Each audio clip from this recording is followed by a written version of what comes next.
கடந்து போவோம். இன்னைக்கு நீங்க வேத வசனத்தை வாசிச்சீங்க. இன்னொரு வேத பகுதியை நம்ம தொடர்ந்து வாசிக்க போகிறோம். இந்த கிறிஸ்மஸ் தினத்தன்று இயேசு கிறிஸ்துவனுடைய பிசிக்கல் பர்த், அதை நீங்கள் லூக்கா நற்செய்தி 2ஆம் அதிகாரத்தில் 1 to 20 முடியவுள்ள வசனங்களில் வாசித்தீர்கள். இப்பொழுதும் யோவான் நற்செய்தி புத்தகம் 1ஆம் அதிகாரம் 1 to 18 முடியவுள்ள வசனங்களை நாம் இப்பொழுது வாசிக்க போகிறோம். இது அவருடைய தெய்வீகத்துக்கான ஒரு வசனமாக நான் பார்க்கிறேன். ஆகவே அவருடைய தெய்வீக தன்மையை விளக்கக்கூடிய இந்த வார்த்தையை சொல்லி ஜெபித்து நாம் கடந்து செல்ல போகிறோம். வாசிக்கலாம். தேங்க்யூ. ஆதியிலே வார்த்தை இருந்தது, அந்த வார்த்தை தேவனிடத்தில் இருந்தது. எல்லாரும் சேர்ந்து வாசிக்கிறீங்களா? கூட ஆதியிலே வார்த்தை இருந்தது, அந்த வார்த்தை தேவனிடத்தில் இருந்தது, அந்த வார்த்தை தேவனாய் இருந்தது. அவர் ஆதியிலே தேவனோடு இருந்தார். சகலமும் அவர் மூலமாய் உண்டாயிற்று. உண்டானதொன்றும் அவராய் இல்லாமல் உண்டாகவில்லை. அவருக்குள் ஜீவன் இருந்தது. அந்த ஜீவன் மனுஷருக்கு ஒளியாய் இருந்தது. அந்த ஒளி இருளிலே பிரகாசிக்கிறது. இருளானது அதை பற்றி கொள்ளவில்லை. தேவனால் அனுப்பப்பட்ட ஒரு மனுஷன் இருந்தான். அவன் பேர் யோவான். அவன் தன்னால் எல்லோரும் விசுவாசிக்கும்படி அந்த ஒளியை குறித்து சாட்சி கொடுக்க சாட்சியாய் வந்தான். அவன் அந்த ஒளி அல்ல, அந்த ஒளியை குறித்து சாட்சி கொடுக்க வந்தவனாய் இருந்தான். உலகத்திலே வந்து எந்த மனுஷனையும் பிரகாசிப்பிக்கிற ஒளியே அந்த மெய்யான ஒளி. அவர் உலகத்தில் இருந்தார். உலகம் அவர் மூலமாய் உண்டாயிற்று. உலகமோ அவரை அறியவில்லை. அவர் தமக்கு சொந்தமானதிலே வந்தார். அவருக்கு சொந்தமானவர்களோ அவரை ஏற்றுக்கொள்ளவில்லை. அவருடைய நாமத்தின் மேல் விசுவாசம் உள்ளவர்களாய் அவரை ஏற்றுக்கொண்டவர்கள் எத்தனை பேர்களோ அத்தனை பேர்களும் தேவனுடைய பிள்ளைகள் ஆகும்படி அவர்களுக்கு அதிகாரம் கொடுத்தார். அவர்கள் இரத்தத்தினாவது மாமிச சித்தத்தினாவது புருஷனுடைய சித்தத்தினாவது பிறவாமல் தேவனாலே பிறந்தவர்கள். அந்த வார்த்தை மாம்சமாகி கிருபையினாலும் சத்தியத்தினாலும் நிறைந்தவராய் நமக்குள்ளே வாசம் பண்ணினார். ஒருவருடைய மகிமையை பிதா ஒரே பேரானுடைய மகிமைக்கு ஏற்ற மகிமையாகவே இருந்தது. யோவான் அவரை குறித்து சாட்சி கொடுத்து, எனக்கு பின் வருகிறவர் எனக்கு முன் இருந்தவர், ஆகையால் அவர் என்னிலும் மேன்மையுள்ளவர் என்று சொல்லியிருந்தானே, அவர் இவர்தான் என்று சத்தமிட்டு கூறினான். அவருடைய பரிபூரணத்தினால் நாம் எல்லோரும் கிருபை மேல் கிருபை பெற்றோம். எப்படியெனில் நியாயப்பிரமாணம் மோசேயின் மூலமாய் கொடுக்கப்பட்டது, கிருபையும் சத்தியமும் இயேசு கிறிஸ்துவின் மூலமாய் உண்டானன. ஒருவனும் ஒரு காலம் கண்டதில்லை. பிதாவின் மடியில் இருக்கிற ஒரே பேரான குமாரனை அவரை வெளிப்படுத்தினார். ஆமென். இது அவருடைய தெய்வீகம். இன்னைக்கு இந்த கிறிஸ்துமஸ் தினத்தன்று நாம் கவனிக்க வேண்டிய ஒரு வேத வார்த்தை 11ஆம் வசனம். யோவான் 1ஆம் அதிகாரம் 11வது வசனத்தை நாம் வாசிப்போம். அவர் தமக்கு சொந்தமானதிலே வந்தார். அவர் தமக்கு சொந்தமானதிலே வந்தார். அவருக்கு சொந்தமானவர்களோ அவரை ஏற்றுக்கொள்ளவில்லை. இயேசு கிறிஸ்து இந்த பூமியிலே மானுட அவதாரம் எடுத்த பொழுது எல்லாரும் நினைச்சாங்க அவரை எல்லாரும் ஏற்றுக்கொள்வார்கள் என்று சொல்லி. ஆனால் வேதம் சொல்லுகிறது, யூதரில் பலர் 4 செக்ஸ் பக்கம் இருக்குது, அவங்க பிரிவுகள் இருக்கிறாங்க. ஒருத்தர் கூட அவரை சரியாக ஏற்றுக்கொள்ளவில்லை என்று வேதம் சொல்லுகிறது. This Christmas day is remember the rejection of God's love and also Son of God. தேவகுமாரனை புறக்கணித்த புறக்கணிப்பை இந்த இடத்திலே நாம் பார்க்கிறோம்.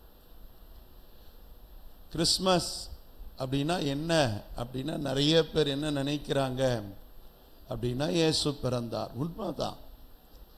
ஆனால் அந்த பிறப்புக்கு பின்னால் எவ்வளோ பெரிய துன்பம், இவ்வளோ பெரிய துயரம், எவ்வளோ ஒரு கஷ்டம். இன்னைக்கு ஒரு சின்ன ரிஜெக்ஷனை கூட நம்மளால தாங்கிக்க முடியல. சின்ன வலி வேதனையை கூட ஊழியத்தில் நம்மளால சகிக்க முடியல. ஒரு சிறிய அவமானத்தை கூட நம்மால் ஏற்றுக்கொள்ள முடியல. ஒன்றும் இல்லை, இன்னைக்கு ஒரு புது துணி வாங்கி கொடுக்கல, போட்டுட்டு வரலனாலே நம்ம சோர்ந்து போயிடுவோம். நான் வாலிபனாக இருக்கும்போது இப்படியெல்லாம் புது துணியெல்லாம் போட்டுட்டு போக வாய்ப்பு இல்லை. பழைய துணி தான் போட்டுட்டு போவேன். இப்போ சபையில் இருக்கிறதெல்லாம் பார்த்து கிண்டல் அடித்து சிரிச்சிருக்காங்க. இன்னைக்கு கூட ஒரு நல்ல ட்ரெஸ்ஸில் நீ எல்லாம் வரமாட்டியா அப்படின்னு. அவமானம் என்பது கிறிஸ்தவத்தினுடைய ஒரு மிக முக்கிய பங்கு. எத்தனை பேர் NDTV மற்ற சேனல்களில் பார்த்தீர்கள் என்று சொன்னால், இந்தியாவுடைய பல பகுதியில் கிறிஸ்மஸ் கூட்டங்கள், ஆராதனைகள், ஜபங்களில் புகுந்து சில கிறிஸ்தவத்துக்கு எதிரான தீய சக்திகள் தாக்கப்பட்டு இன்னைக்கு அநேக திருச்சபைகள் துக்கத்தில் இருக்கிறது. ஒரு பக்கம் கிறிஸ்மஸ் கொண்டாட்டம் உலகம் முழுவதும் பகிரங்கமாக கொண்டாடப்பட்டாலும், கிறிஸ்துவின் அன்பை சொல்லப்போன ஊழியர்கள் தாக்கப்பட்டு ஜனங்கள் துன்பத்திலே துயரத்திலே இருக்கிறார்கள். இதை கேட்கும் பொழுது உங்களுக்கு ஒரு எண்ணம் உதிக்கலாம், நம்ம நல்லா இருக்கிறோமே, நாம நல்லா இருக்கிறோம், ஆனால் நம்முடைய சகோதர சகோதரிகள் நல்லா இல்லை. Amen. Santa Claus, who is your Santa? Santa is one of the character. அது அந்த காலத்திலே மக்களை மகிழ்விக்க ஒரு தந்தை சாக்லேட்லாம் கொடுத்து, அப்போ மிகப்பெரிய துன்பமும் துயரம் இருந்த காலத்திலே மக்களை மகிழ்விக்க ஒரு காரியத்தை செய்தார்கள். இன்றைக்கு நாமும் கூட சிகப்பும் போட்டு ஆமென் சாண்டாவை போற்றுகிறோம். நம்ம சர்ச்சில் கூட இன்னைக்கு ஆடுவாங்க. சாண்டா கிளாஸ் வருவார், சாக்லேட் கொடுப்பாரு, ஆமென், எல்லாம் செய்வார்கள். கர்த்தருக்கு மகிமை உண்டாகட்டும். ஆனால் இயேசுவை யாருமே என்ன பண்ணலையா, ஏற்றுக்கலையா. அவர் தமக்கு சொந்தமானதிலே வந்து அவரை ஏற்றுக்கொள்ளவில்லையாம். பைபிள் சொல்லுது, அந்த வசனத்தை நல்லா கவனிச்சிங்கன்னா 18ஆம் வசனத்தில், தேவனை ஒருவனும் ஒரு காலம் கண்டதில்லை, பிதாவின் மடியில் இருக்கிற ஒரே பேரான குமாரனே அவரை வெளிப்படுத்தினார். ஸோ இயேசுவை பார்க்கும் பொழுது பிதாவை பார்க்கிற ஒரு அனுபவம், பிதாவை பார்க்கிற ஒரு நல்ல காரியம் வெளிப்படுத்தப்படுகிறது. இன்னைக்கு பார்த்தீங்கன்னா, கடவுளை யாராச்சும் நேரில் பார்த்துருக்கீங்களா அப்படின்னு கேட்டால் கண்டிப்பாக யாரும் பார்த்துருக்க முடியாது. எக்ஸப்ட் நம்ம தீர்க்கதரிசிகள். அவங்க தான் அடிக்கடி கர்த்தரை பார்த்தேன், கையை பார்த்தேன், தலையை பார்த்தேன், பேசினாருன்னு சொல்லுவாங்க. பாவம், மற்ற விசுவாசிகளுக்கெல்லாம் அவர் பேசுகிறதே இல்லை. இங்கே கேட்டாலே நிறைய பேர் சொல்லுவீங்க, ஆண்டவரை பார்த்துருக்கியாம்மா அப்படின்னா, அல்லப்பா பார்த்தது இல்லைப்பான்னு தான் சொல்லுவாங்க. ஆமென். சரி, கவனிங்க. ஆண்டவர் உங்களை நேசிக்கிறதுனால உங்களுக்கு சொல்கிறேன். ஆனால் இயேசு கிறிஸ்து மனித உருவில் வந்தது பிதாவை வெளிப்படுத்தும்படியாக வந்தார். அதனால தான் என்னை காண்கிறவன் பிதாவை காண்கிறான் என்று சொன்னார். பிதா என்பதை நீங்க எப்படி ஐடென்டிஃபை பண்ண முடியும்னா, through the characteristics of God, the attribute of God. கடவுளுக்குன்னு இருக்கக்கூடிய பண்புகள் என்னென்னு பார்த்தீர்கள் என்றால், அந்த பண்புகளை தான் நாம் கடவுள் என்று சொல்லுகிறோம். சும்மா கடவுள் அப்படின்ன உடனே நீங்க நினைக்கிற மாதிரி ஒரு உருவத்திலேயோ ஒரு பொருளிலேயோ ஒரு படத்திலேயோ இருந்து இறங்கி வர்றவர் கடவுள் கிடையாது. What is meaning of God? God means the good attribute. அந்த பண்பு இந்த உலகத்தில் வேற யாருக்கிட்டையும் காணப்படாது. அவ்வளவு ஒரு அருமையான பண்பு. பைபிளில் அவருடைய பண்புகளை பற்றி சொல்லப்பட்டிருக்கு. நம்பத்தக்கவர், ஆமென், உண்மையுள்ளவர், ஆமென், நீதியுள்ளவர், பரிசுத்தமானவர், ஆமென், பாவம் இல்லாதவர், உண்மையுள்ளவர், சத்தியமுள்ளவர். இப்படி so many attributes of God in Bible. நீங்க யாராவது பிதாவை பார்த்திருக்கீங்களா? நீங்க யாருமே பிதாவை பார்த்திருக்க மாட்டீங்க. ஆமென். பிதாவை நீங்க யாருமே பார்த்திருக்க மாட்டீங்க. நானும் பார்க்கல. அப்புறம் எப்படியா கிறிஸ்தவத்துல பிதா பிதான்னு சொல்லி கும்பிட்டுட்டு இருக்கிறீங்க அப்படின்னு கேட்டா, நம்முடைய பிதாவை போற்றுவதற்கு ஒரே ஒரு காரணம் இஸ் attribute, அவருடைய பண்புகள். அந்த பண்புகள் கிறிஸ்துவின் உருவிலே இந்த பூமியிலே வெளிப்பட்டது. ஸோ கிறிஸ்துவ பிசிக்கல் பர்த்தா, பிசிக்கல் பர்சனை பார்க்கிறவங்களுக்கு லூக்கா நற்செய்தி 2ஆம் அதிகாரம் பொருந்தும். இயேசுவ தேவகுமாரனா பிதாவின் சாயலா பார்க்கிறவங்களுக்கு, ஆவிக்குரியவங்களுக்கு யோவான் 1ஆம் அதிகாரம் 1 - 18 முடிவுள்ள வசனங்கள் பொருந்தும். அவரை பற்றி வேதம் அவ்வளவு தெளிவா சொல்லுகிறது. அவருடைய ஆட்ரிபியூட் என்னென்ன அப்படின்னு பார்த்தீர்கள் என்று சொன்னால், ஏசாயா தீர்க்க தரிசன புத்தகம் 9ஆம் அதிகாரத்திற்கு நீங்கள் வந்தீர்கள் என்று சொன்னால், அங்கே 6ஆம் வசனத்திலே அவருடைய அத்தாரிட்டி, ஆட்ரிபியூட், அவருடைய பவர், அவருடைய பிறப்பினுடைய அடிப்படை நமக்கு சொல்லப்படுகிறது. வாசிக்க கேட்போம். நமக்கு ஒரு பாலகன் பிறந்தார், நமக்கு ஒரு பாலகன் பிறந்தார், நமக்கு ஒரு குமாரன் கொடுக்கப்பட்டார், நமக்கு ஒரு குமாரன் கொடுக்கப்பட்டார், கர்த்தர்த்துவம் அவர் தோளின் மேல் இருக்கும், கர்த்தர்த்துவம் அவர் தோளின் மேல் இருக்கும். யாரு கர்த்தரு? அப்பா மோசே காலத்திலே, ஆபிரகாம் காலத்திலே, ஆதாம் ஏவாள் காலத்திலிருந்து நம்மோடு சம்பாசித்து உறவாடுகிற அந்த கர்த்தர்த்துவம் என்பது, த லார்ட்ஷிப் அப்படின்றது இந்த பூமியில முதல் வெளிப்பட போவது இயேசு கிறிஸ்துவின் மூலமாக. why Jesus is Lord, இயேசு ஏன் நமக்கு தேவன் என்று சொன்னால், the lordship is abide in Jesus. அவருக்குள்ளே மறைந்திருக்கிற ஒரு தன்மையாக இருக்கிறது கர்த்தர்த்துவம். அடுத்தது அவர் நாமம் அதிசயமானவர், ஆலோசனை கர்த்தர், வல்லமையுள்ள தேவன், நித்திய பிதா, சமாதான பிரபு. ஆமென். ஏசாயா சொல்றது யாருக்கு சொல்றாரு? நமக்கு ஒரு பாலகன் அப்படின்னா யாருக்கு சொல்லியிருக்கிறாரு? இஸ்ரவேலுக்கு சொல்றாரு. நமக்கு ஒரு பாலகன் கொடுக்கப்பட்டார், நமக்கு ஒரு குமாரன் கொடுக்கப்பட்டார். கொடுக்கப்பட்டார் அப்படின்னா இட்ஸ் a completed sentence. ஆமென். கொடுப்பார்னு சொல்லல. ஏசாயாவுடைய தீர்க்க தரிசனத்தை நீங்கள் கவனிக்கணும். கொடுத்தார், கொடுக்கப்பட்டுட்டாரு.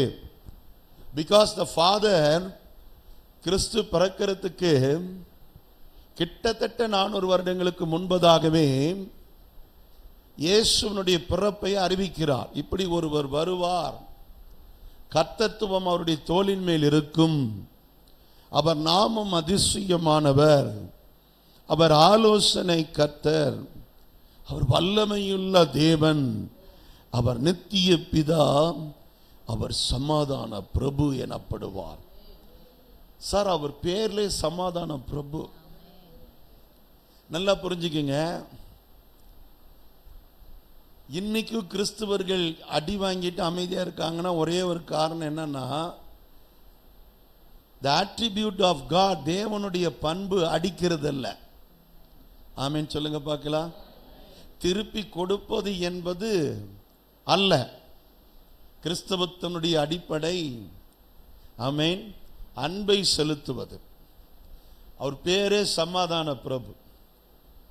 அதனால தான் ஆண்டவருடைய பிள்ளைகள் உலகத்தில் எங்க இருந்தாலும் அன்பையும் சமாதானத்தையும் போற்ற வேண்டும். அது ஆலயத்துக்குள்ளும் சரி, ஆலயத்துக்கு வெளியிலும் சரி, பொதுவெளிகளிலும் சரி. நான் பார்த்த சில வீடியோவில் ஒருத்தன் போய் மைக்க பிடுங்கி போதகருடைய புல்பிட்டில் நின்று சர்ச்சுக்குள்ள நின்று பேசுறத ஹிந்தியில் பல கேள்விகளை கேட்டு இந்த போதகரும் அமைதியாக இருக்கிறார். இதிலேயே உண்மையான கடவுள் யாருன்னு உங்களுக்கு தெரியுதா? உண்மையான கடவுளுடைய பண்பு பிறரை துன்பப்படுத்த மாட்டாங்க. ஆமென். அது நலிந்தோரை கண்டிப்பா துன்பப்படுத்தக்கூடாது. அதான் உண்மையான பண்பு.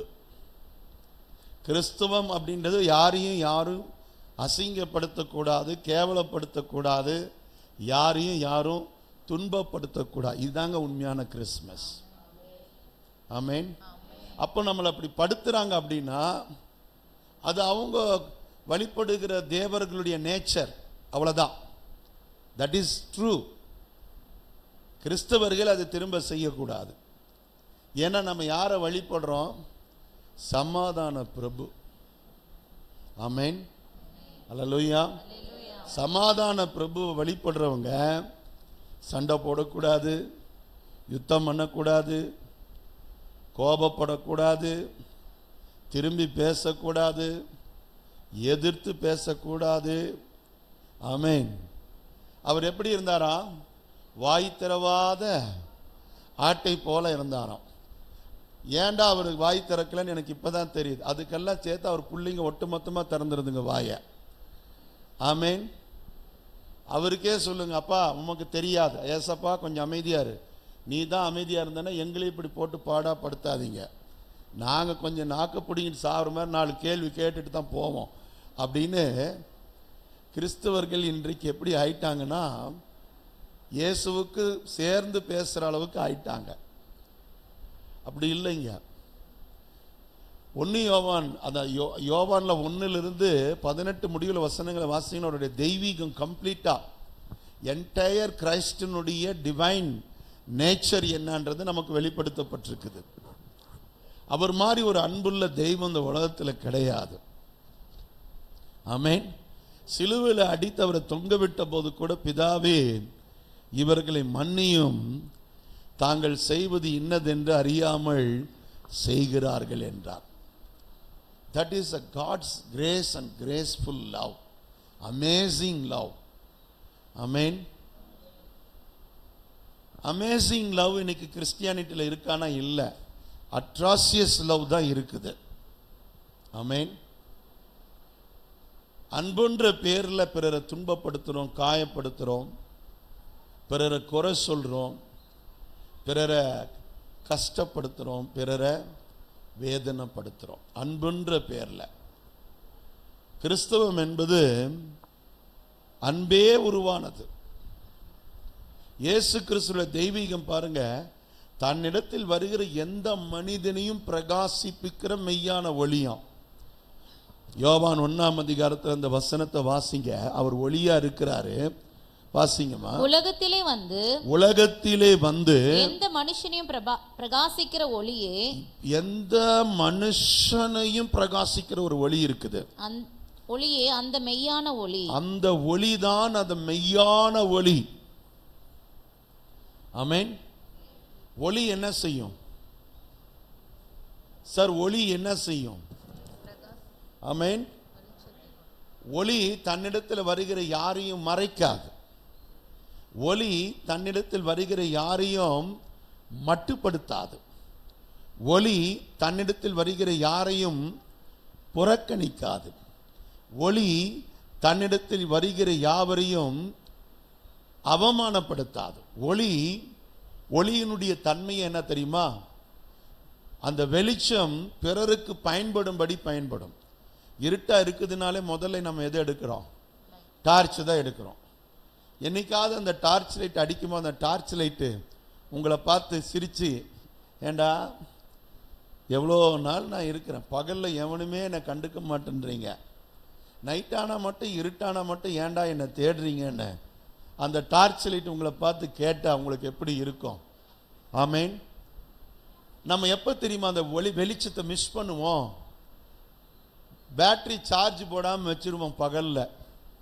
திடீர்னு நைட்டு கரண்ட்டு போன உடனே நம்மளுடைய எமர்ஜென்சி லேம்பை எடுத்து பார்த்தா வெளிச்சம் இல்லாமல் இருக்கும் பாரு, அப்போ தான் ஒளியுடைய தன்மையை நீங்கள் புரிஞ்சிக்குவீங்க. அந்த மாதிரி இந்த உலகம் இருள் நிறைஞ்சது.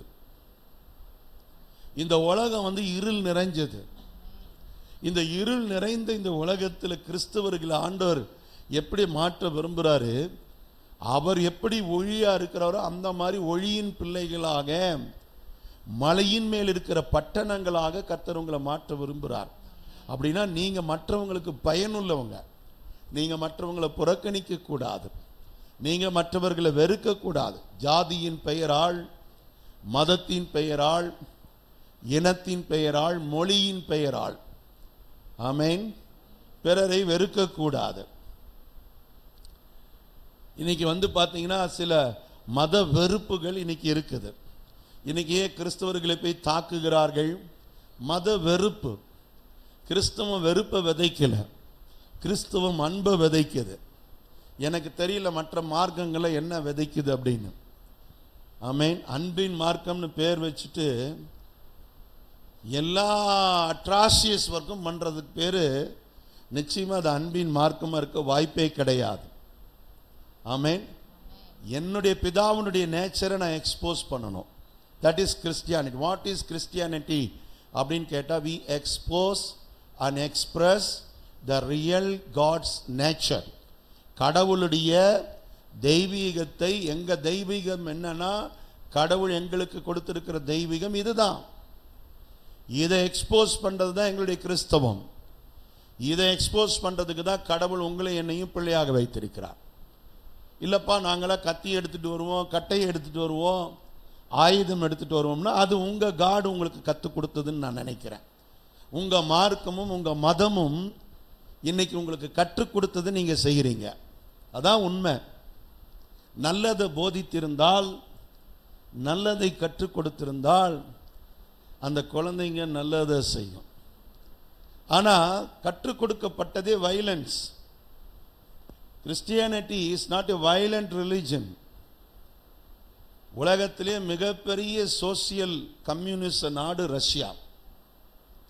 லெனின் போன்ற மிகப்பெரிய கம்யூனிஸ்ட் தலைவர்கள் ஆட்சி செய்தவர்கள். புரியுதா? ஆனால் அங்க ஒரு மதம் தடை செய்யப்பட வேண்டும் என்று சொல்லி அங்க இருக்கிற கோர்ட் ஆர்டர் போடுது. அப்படின்னா எந்த அளவுக்கு மதம் என்பது இன்னைக்கு மனிதனை மிருகமாய் மாற்றியிருக்கிறது. Christianity is not violent religion.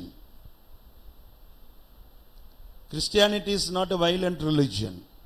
வரலாற்றில் நிறைய தவறு கிறிஸ்தவர்களும் செஞ்சிருக்காங்க.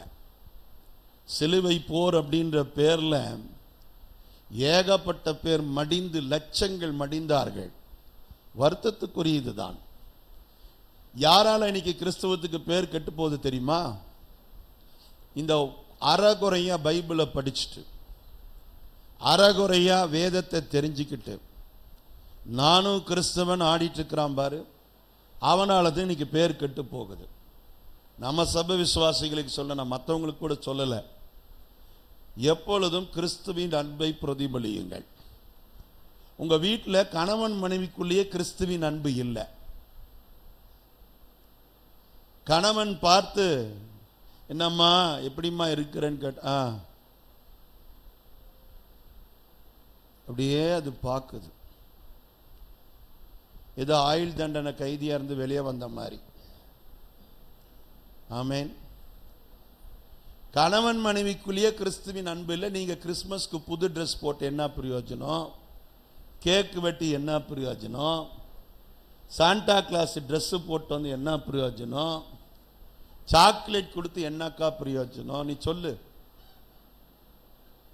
இயேசு பிறந்தார் உள்ளமதில், இதை எங்கும் சாற்றிடுவோம்.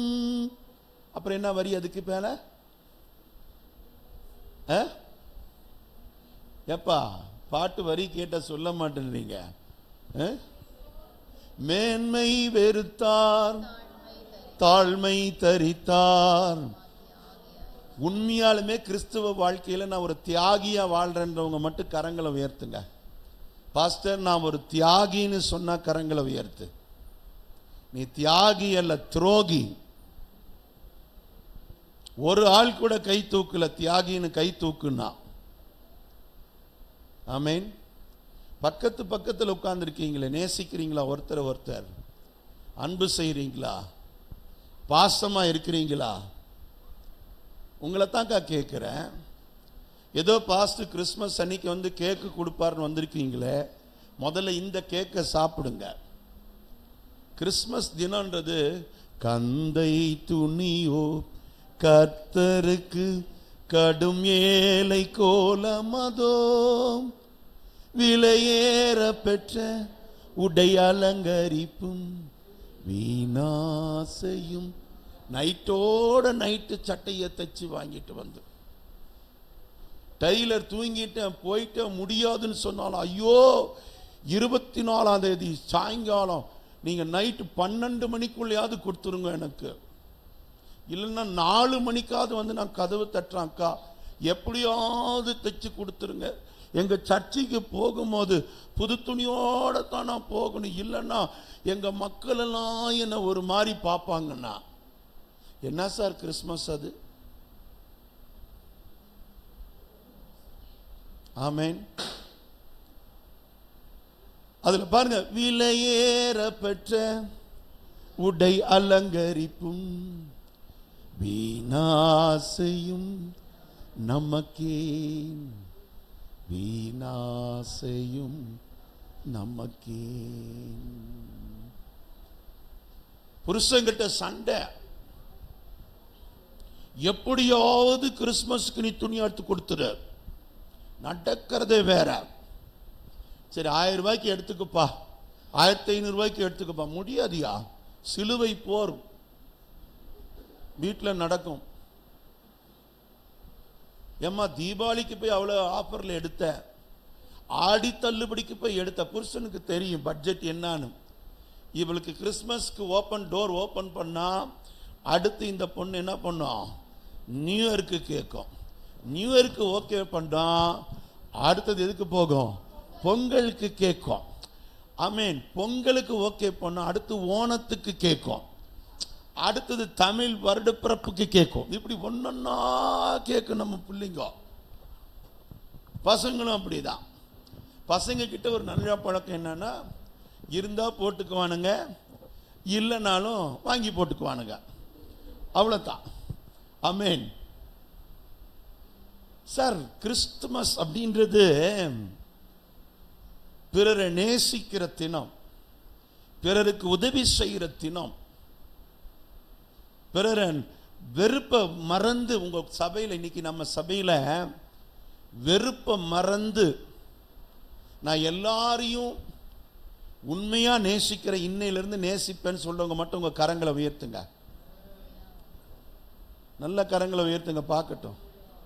தேங்க்யூ. அப்ப இன்னைக்கு தான் முடிவு எடுக்கிறீங்க இல்ல சகோதர சகோதரிகளே?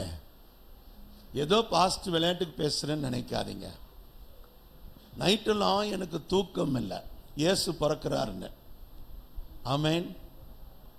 எப்படா சமாதான பிரபுவை இந்த மக்களுக்கு கொண்டு போகிறது? சமாதான பிரபுன is the prince of peace. சமாதானத்துக்கு எல்லாம் தலைவர் அவரு. பக்கத்தில் கை கொடுத்துருங்க, யாருக்கெல்லாம் தலைவர்?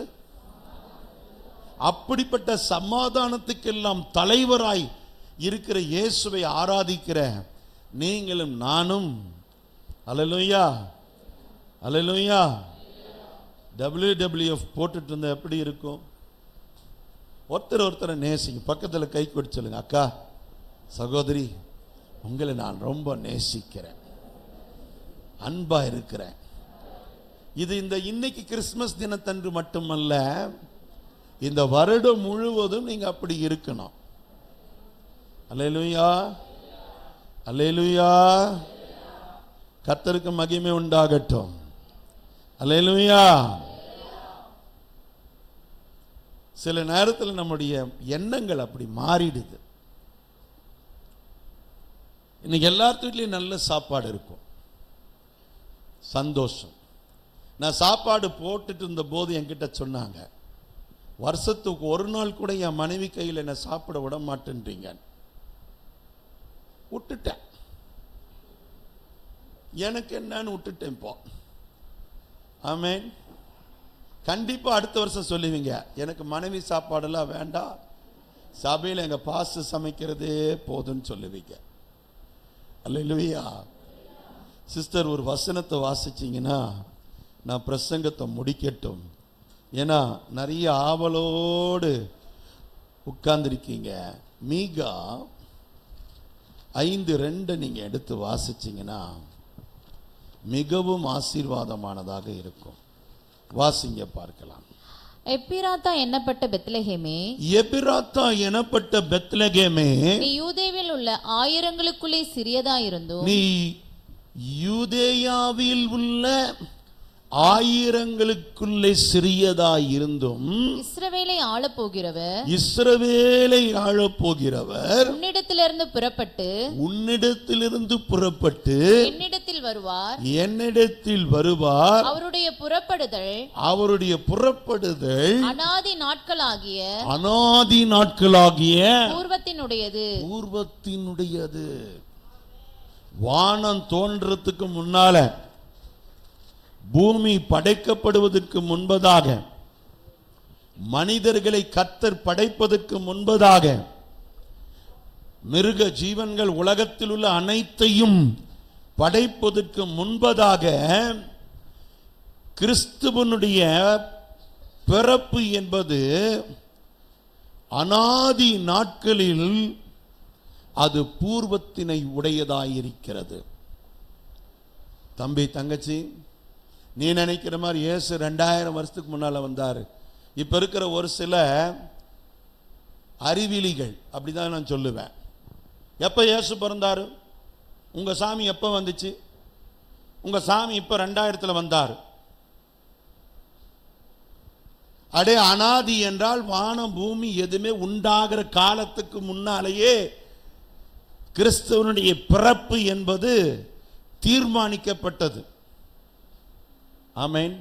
இப்போ இருக்கிறவங்க அப்படிதான் விசாரிச்சுட்டு இருக்கிறாங்க. இஸ்லாமியர்கள் எப்போ வந்தாங்க? 500க்கு மேலே வந்தாங்க. கிறிஸ்துவர்கள் எப்போ வந்தாங்க?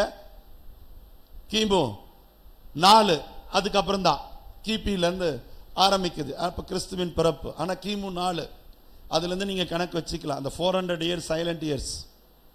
ஆமென். இப்படி தானே நினச்சிட்டு இருக்கிறாங்க. சார், கடவுளுக்கு வயசு பார்க்குறவனுக்கு எவ்வளோ அறிவு இருக்குன்னு யோசிப்பார். என் சாமிக்கு இவ்வளோ வயசாச்சு, உன் சாமிக்கு இவ்வளோ வயசாச்சுன்னு யோசிச்சு பார் கொஞ்சம். கடவுளுக்கு வயசு யாருமே நிர்ணயிக்க முடியாது. ஆமென். அநாதி காலம் பூர்வத்தினுடையது. தெளிவா இருக்கு பைபிள்ல. ஆமென். இயேசு பிறக்கிறதுக்கு 400 வருஷங்களுக்கு முன்னாலேயே தீர்க்க தரிசனம் உரைக்கப்படுது. எப்ராத்தா எனப்பட்ட பெத்லகேமே, நீ ஆயிரங்களில் நீ சிறியதா இருந்தாலும் இஸ்ரவேலை ஆளப்போகிற. இன்னைக்கு உலகத்தினுடைய முழு கண் எங்க இருக்கு தெரியுமா? பெத்லகேம் மேலதான் இருக்குது, ஜெருசலேம் மேலதான் இருக்குது. ஆமென். அதிலிருந்து தான் இஸ்ரவேலை ஆளப்போகிறவர் பிறப்பார் என்று தீர்க்க தரிசனம் உரைக்கப்படுகிறது. ஸோ கிறிஸ்மஸ் என்பது சிறப்பான ஒரு நாள். கிறிஸ்மஸ் என்பது ஆசீர்வாதமான ஒரு நாள். கிறிஸ்மஸ் என்பது அவருடைய அன்பை நினைவு கூறுகிற ஒரு நாள். கிறிஸ்மஸ் என்பது ஏழை எளிய மக்களை நினைத்தருள்கிற ஒரு நன்னாள். கிறிஸ்மஸ் என்பது பிறரை நேசிக்கிற ஒரு நன்னாள். இந்த நன்னாளில் கேக் எதுக்கு தெரியுமா கொடுக்குறாங்க? அது எப்படி இனிப்பா இருக்குதோ அப்படி உங்க வாழ்க்கை இனிமையா மாறணும். அல்லேலூயா. அதனால கருத்து வேறுபாடுகளை களைஞ்சிருங்க. எல்லாரையும் மதிங்க, எல்லாரையும் நேசிங்க. Even any religion, any language, any nation.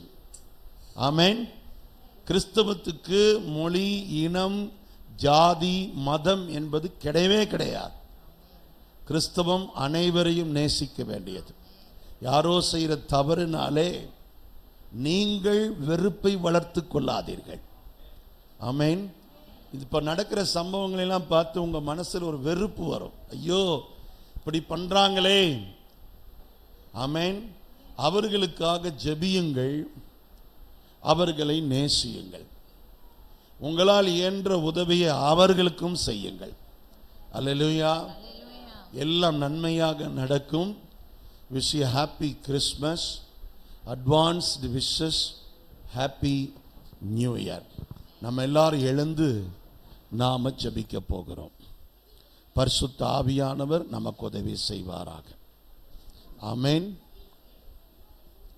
எழுந்து நின்று ஜெபம் செய்ய போகிறோம். தேங்க்யூ ஃபாதர், உம்மை துதிக்கிறோம். இந்த கிறிஸ்மஸ் நன்னாளில் என் மக்கள் இந்த இடத்தில் கூடி வந்திருக்கிறார்கள். என் மக்களுக்கான ஆசீர்வாதத்தை தருகிற தெய்வம். இந்த கிறிஸ்தவம் என்பது வெறுப்பின் மார்க்கம் அல்ல, துன்மார்க்கத்தினுடைய மார்க்கம் அல்ல. ஆண்டவரே, உம்முடைய அன்பை பிரதிபலிக்கிற ஒரு மார்க்கம். இதில் எங்களுக்கு பெருமை ஒன்றும் கிடையாதுப்பா. This is the nature of Christianity and Christ. கிறிஸ்தவம் என்பது கிறிஸ்துவின் பண்புகளை அடிப்படையாக கொண்டு நடக்கிற ஒரு மார்க்கம். யார் மீது வெறுப்பு, கசப்பு, வைராக்கியம், விரோதங்கள் வேண்டாம்.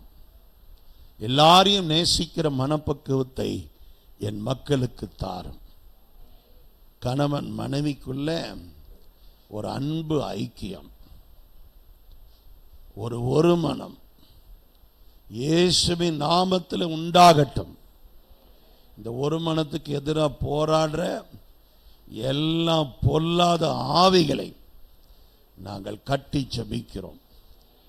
குடும்பங்களில் நல்ல சுகம், ஆரோக்கியம், ஹெல்த் உண்டாகட்டும். கர்த்தர் பலப்படுத்தும், கர்த்தர் பொறுப்படுத்திக் கொள்ளும்.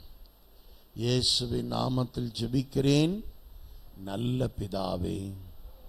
ஆமென், ஆமென், ஆமென். என் ஆத்துமாவே கர்த்தரை ஸ்தோத்திரி, என் முழுவலுமே பரிசுத்த நாமத்தை ஸ்தோத்திரி. என் ஆத்துமாவே கர்த்தரை ஸ்தோத்திரி, கர்த்தர் செய்த சகல உபகாரங்களையும் மறவாதே. நம் கர்த்தராகிய இயேசு கிறிஸ்துவின் கிருபையும் பிதாவாகிய தேவனுடைய அன்பும் பரிசுத்த ஆவியானவருடைய அந்யோன்ய ஐக்கியமும் சமாதானமும் அவர் வருமளவும் இன்றுமென்றும் நம் அனைவரோடும் நிலைத்திருப்பதாக. ஆமென், ஆமென்.